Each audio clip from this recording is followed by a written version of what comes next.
네, 승리하는 단일화를 성사시키기 위해서 국회의원직을 내려놓는다.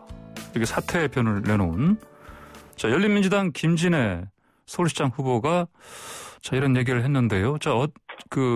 언론에서는 배수진을 쳤다 이렇게도 평가를 하고 있습니다.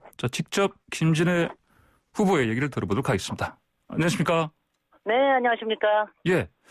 먼저 여러 번 말씀하셨겠지만 의원직 사퇴 이 결정 어떻게 내리게 되신 겁니까?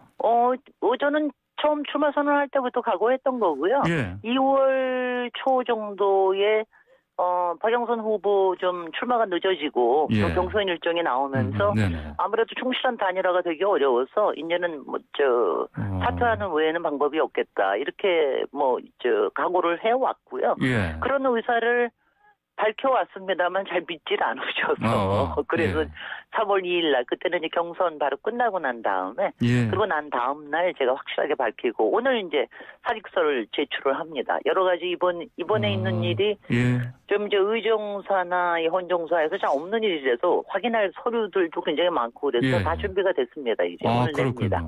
네네. 이제 우리 역사상 처음으로 하시는 거네요. 네, 그렇다고 합니다. 저도 잘 모르고 했습니다. 그래서 여러분들이 깜짝 놀라셨는데 제가 더 깜짝 놀랐습니다. 그러니까요. 아까 말씀하신 것처럼 미리 예고는 하셨다고는 하는데 사람들이 잘 안 믿었지 않습니까? 제가 예고를 했다는 뜻은 더불어민주당 측에 그러니까 단일화에 대한 얘기가 물밑에서 진행이 되어 왔었기 때문에 그 얘기를 했는데 여의도 문법으로는 잘 믿어지시지가 않았던 모양이에요. 그래서 단행을 하게 되는 상황이 됐습니다. 예, 알겠습니다. 처음 하시는 거라서 이게 복잡한 준비 과정이지만 다 준비하셨고 오늘 사직서를 내신다. 네, 말씀이시네요. 그렇습니다. 네. 그래도 좀 아쉽지 않으십니까? 국회의원이 지금 보면 한 3년 2개월쯤 남지 않았습니까? 저는 제가 말씀드린 바와 같이 저는 이 지금의 시대 정신은 국회의원 김진애보다 서울시장 김진애를 더 원한다. 이렇게 제가 확실하게 말씀을 드렸고요. 저를 국회에 보내주신 우리 당원과 지지자분들도 국민들께는 굉장히 송구스럽죠. 그 부분은 말할 것도 없지만 또 새로 승계하시는 김의겸 의원님께서 언론 개혁에 매진할 것이기 때문에 저는 확실하게 믿고 떠날 수 있다는 것이 한편에서 마음이 약간 가볍습니다. 예, 알겠습니다. 후보님 이제 후보시니까 공약 좀 여쭤볼게요. 네. 특히 역점 두시는 공약이요. 저는 아무래도 제가 도시 전문가고 지금의 가장 문제 중에 하나인 부동산 문제, 주택 문제를 풀 적임자라고 제가 얘기를 하고 있고요. 그래서 제가 진짜 개발을 할 수 있다. 박원순 시장이 여러 공이 있지만 그 공에서 개발에 대해서는 상당히 좀 소극적이셨다. 그래서 생긴 문제를 제가 할 수 있다. 그중에서도 제가 주택 공급에 대한 내용도 발표를 했지만 특히 역세권 미드타운 서울에 지금 있는 세계 최고의 지하철 시스템 중에서 307개의 지하철역 주변을 제대로 개발을 해서 걷고 싶은 서울도 만들고 또 소셜 믹스도 만들고 청년 임대 젊은 실버를 위한 주택도 만들고 생활 SOC도 만들어서 그야말로 생활권의 중심이 되고 다른 선진 도시들이 부럽지 않은 이런 도시다운 도시를 만들자 하는 게 가장 큽니다. 예, 역세권 미드타운이요. 역세권 미드타운. 그러면 박영선 후보 공약을 SF적이다. 이게 사이언스 픽션, 공상과학적이다. 이렇게 좀 비판하셨죠? 예. 제가 그렇게 얘기한 거는 제가 21분 도시하고 수직정원 도시가 이제 주요 공약이신데 21분은 가령 제가 10분 동네를 이제 제가 만든 예전에 한명숙 후보 시절에 만든 10분 동네를 지난 10년 동안 박원순 시장이 쭉 해오셨거든요. 이렇게 좋은 개념이 있는데 왜 인위적인 21분 도시를 얘기를 하느냐.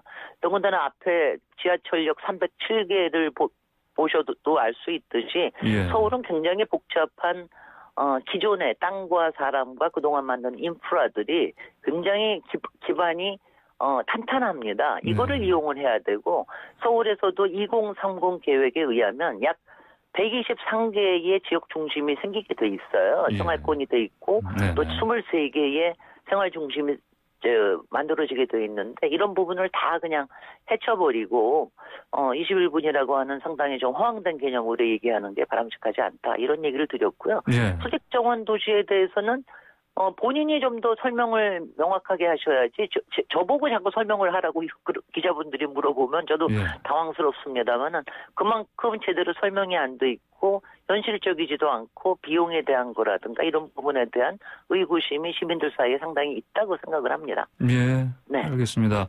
네. 그 의원직 사퇴한다고 발표하신 후에요. 그 민주당 측이나 박영선 후보 측한테서 뭐 연락 좀 받으신 거 없습니까?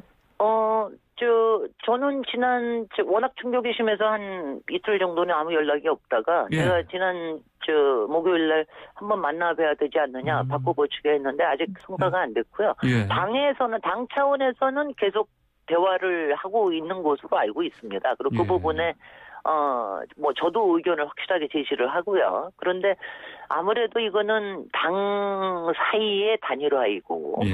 그리고 후보에서도 단일화이기 때문에 당과 후보가, 어떤 명확한, 의견을 가지고 리더십을 발휘하는 게 중요하다. 이렇게 말씀을 드립니다. 예. 열린민주당으로서는, 저희들은 저희가 요청하는 페어플레이에 의한 단일화, 그리고 승리하는 단일화를 위해서 몇 가지 방식을 구체적으로 제시한 바 있습니다. 단일화 방식에 대해서요? 네네. 알겠습니다. 네, 저희 지금 황구선의 출발새 아침 김진애 열린민주당 의원과 인터뷰하고 있는데요.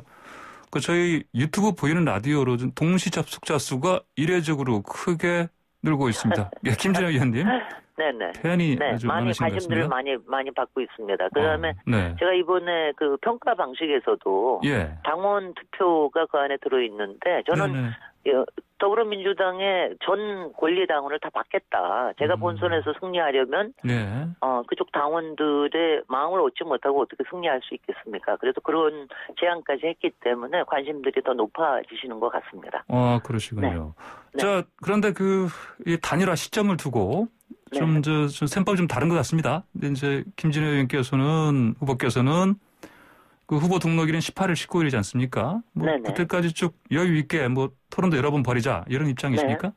네, 그렇습니다. 그때까지만 적어도 3번 정도는 토론을 할 수가 있으니까는요. 그거하고 평가 방식은 준비해서 투표를 하면 되는 거니까 그거는 큰 무리가 없고 그래서 특히 이제 이런 얘기를 하는 것이 보수 야권에서는 단일화를 통해서 여러 가지 이목을 끌고 있는데 저희 쪽에서도 이거는 이제 좀 같이 여론을 같이 이끌어갈 수 있는 어떤 호재가 있어야 되는 거 아니냐.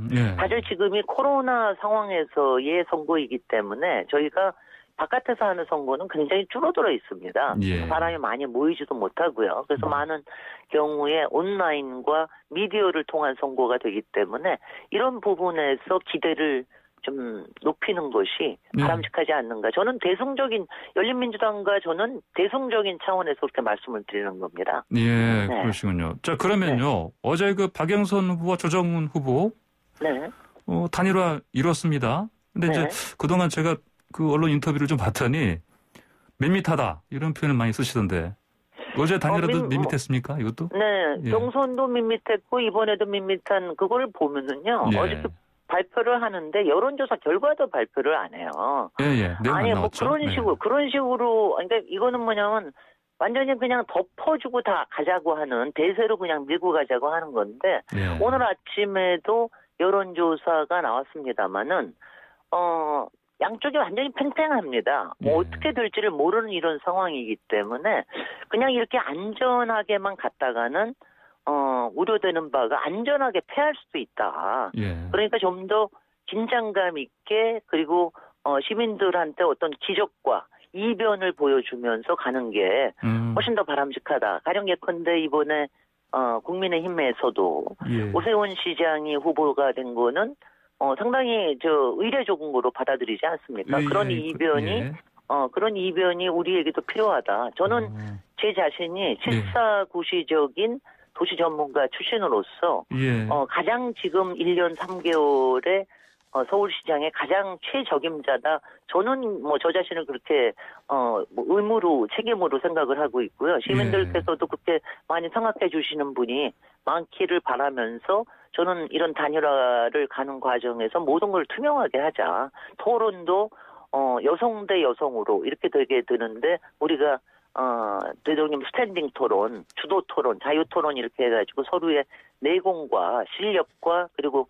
시민을 위한 봉사를 어떻게 할 수 있을지 이런 부분들에 대해서 평가를 받자 이런 생각을 하고 있습니다. 그래야 우리 쪽에 굉장히 많은 왜냐하면 사실 여성 대 여성 저는 뭐 박영선 의원 걸출한 정치인 아니십니까? 저도 상당히 도전적인 정치인이기 때문에 이런 두 사람의 맞대결이 상당히 관심을 끌 것이라고 생각을 합니다. 예, 이변을 만드시겠다. 예. 그런 각오, 그런 기대 없이 많은 분들이 희박한 가능성이라고 하지만 그런 희박한 가능성에 계란으로 바위를 치면 그 계란 중에 뭐 어떻게 병아리가 좀 나와서 바위를 뛰어넘을 수도 있지 않겠습니까? 그런 생각을 하고 있습니다. 예, 알겠습니다. 이제 김의겸 전 대변인한테 의원직 넘어가는군요. 사실 좀 얘기가 많은데요. 어떻게 좀 설명하시겠습니까? 얘기가 많은 이유가 없죠. 모든 것이 선관위에서 만들어온 시스템에 의해서 가는 거고요. 그거를 비판한 사람이 마치 무슨 미리 공작을 한 것처럼 비판한 사람이 나경원 후보셨는데요. 제가 그렇게 얘기해서 그런 얘기를 하시니까 떨어지는 것이라고. 왜냐하면 그런 말도 안 되는 이제 공작을 얘기하는 거 그런 거는 정말 정치권에서 바람직하지 않은 거고요. 모르겠습니다. 그쪽에서는 그런 일이 있을지 모르지만 저희는 제가 명확하게 항상 얘기하듯이 사태를 얘기할 수 있는 사람은 저 혼자밖에 없다. 그래서 제가 결심을 하고 타이밍을 조절을 했고 바로 전날 김의겸 후보에게 전화드려서 마음의 준비를 하시라. 여러 전화를 받으실 테니까는요. 그래서 그런 말씀을 드린 겁니다. 알겠습니다. 이거는요. 열린민주당의 기본적인 DNA가 그야말로 개혁과 실사구시 그리고 열린민주주의라고 하는 아주 확고한 신념이 있습니다. 그래서 모든 것을 공정하고 투명하게 그리고 서로의 책임을 다하면서 역할을 하자 이런 정신이 아주 투철합니다. 예, 알겠습니다. 김진애 의원님 마지막으로요. 짧게 좀 여쭤보겠습니다. 어제 사실 좀 기사 많이 나온 건데 고 박원순 시장의 9년의 공과 냉철하게 직시한다 이런 말씀하셨는데 간단하게 좀 어저께 기자회견에도 굉장히 많은 감동적이라는 평을 많이 받았는데요. 일부에서는 그중에 워딩만 가지고 얘기를 하지만 박원순 시장이 돌아가시기 직전에도 지지율이 60%였습니다. 그러니까 이분이 사람의 가치 그리고 복지, 역사, 문화, 환경에 남기신 시정의 공은 엄청나게 큽니다. 다만 저는 어저께도 말씀을 확실히 드렸듯이 이 과라고 하면 아무런 설명과 해명 없이 그렇게 갑자기 떠난 거 그리고 그렇게 된 이유가 어떤 것인지 그 부분에 대해서 우리 사회가 성찰을 해야 된다. 그래서 앞으로 우리의 미투 운동이 제대로 나갈 수 있게 그래서 정치개혁, 언론개혁, 검찰개혁 이것이 정말 중요하다. 이런 희망을 주는 인물들이 이렇게 떠나는 비극이 반복되면 안 되겠다. 이런 얘기입니다. 오늘 말씀 여기까지 듣겠습니다. 감사합니다. 네, 감사합니다. 네.